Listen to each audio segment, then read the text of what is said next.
ഓം നമോ ഭഗവതേ വാസുദേവായ. ഞാൻ വിദ്യ. നമ്മൾ ഇന്നിവിടെ സംസാരിക്കാൻ പോകുന്ന ഒരു ടോപ്പിക് നമ്മളൊക്കെ നമ്മുടെ ദൈനംദിന ജീവിതത്തിൽ എപ്പോഴെങ്കിലുമൊക്കെ അഭിമുഖീകരിച്ചിട്ടുള്ളൊരു ചോദ്യമാണ്. നമ്മുടെ തൊട്ടടുത്ത് ഒരുപാട് ശ്രീകൃഷ്ണ ക്ഷേത്രങ്ങളൊക്കെ ഉണ്ടായിട്ടും എന്തുകൊണ്ട് നമ്മൾ ഗുരുവായൂർ അമ്പലം തിരഞ്ഞെടുക്കുന്നു? അവിടെ തിക്കും തിരക്കുമാണ്, മണിക്കൂറുകൾ ക്യൂ നിൽക്കണം, കൺകുളൊക്കെ ഭഗവാനെ കാണാൻ സാധിക്കുന്നില്ല, പിന്നെ എന്തിന് അങ്ങോട്ടേക്ക് ഓടുന്നു എന്നുള്ളൊരു ചോദ്യം അല്ലേ? ശരിയാണ്.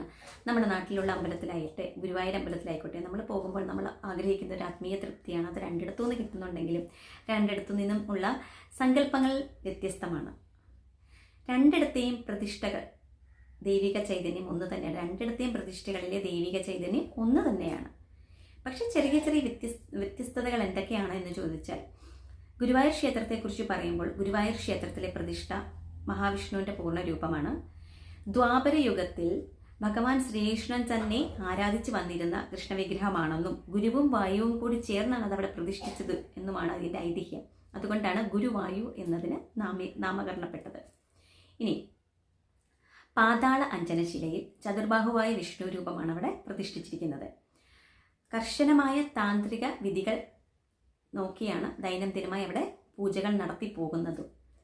കോടാനുകോടി ജനങ്ങളാണ് നൂറ്റാണ്ടുകളായിട്ട് അവിടെ തൊഴാനെത്തുന്നത്. അപ്പം ഇത്രയുമൊക്കെ കാരണങ്ങൾ ഉള്ളതുകൊണ്ട് തന്നെ അവിടുത്തെ വിഗ്രഹത്തിൻ്റെ പ്രഭാവം, ചൈതന്യം, ആ ചൈതന്യത്തിൻ്റെ പ്രഭാവം, വൈബ് അല്ലെങ്കിൽ എനർജി എന്ന് പറയുന്നത് കൂടുതലായിരിക്കും.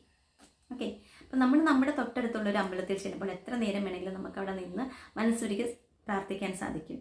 പക്ഷേ ഗുരുവായൂർ ചെല്ലുമ്പോൾ നമ്മൾ നീണ്ട ക്യൂ നിന്ന് ഒരുപാട് മണിക്കൂറുകൾ ക്യൂ നിന്ന് ചിലപ്പോൾ ഒരു ഫ്രാക്ഷൻ ഓഫ് സെക്കൻഡ്, ചിലപ്പോൾ ചെല്ലുമ്പോൾ കണ്ണ് നിറഞ്ഞിട്ട് കണ്ണനെ കൺകുളിർക്കെ കാണാൻ സാധിക്കാൻ വരാറില്ല. പക്ഷെ നമ്മളപ്പത്തിന് അവിടെ നിന്ന് മാറ്റപ്പെടും. എങ്കിൽ പോലും നമുക്ക് കിട്ടുന്ന സംതൃപ്തി വ്യത്യസ്തമാണ്. ശരിയല്ലേ? ഒന്ന് ആലോചിച്ച് നോക്കിയേ. പോയിട്ടുള്ളവർക്കറിയാം അതിൻ്റെ വ്യത്യാസം. ഇനി വളരെ ഒരു സിമ്പിൾ ഒരു എക്സാമ്പിളോടുകൂടി ഞാൻ പറയാം. നമ്മൾ ആഹാരം കഴിക്കുന്നത് എന്തിനാ? വിശപ്പ് മാറ്റാൻ അല്ലേ?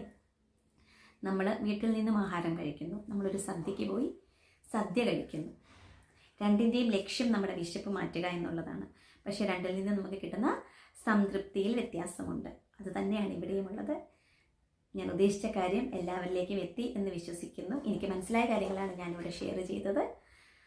അപ്പോൾ അടുത്ത വീഡിയോയുമായി കാണുന്നവരേക്കും ഓം നമോ ഭഗവതേ വാസുദേവായ.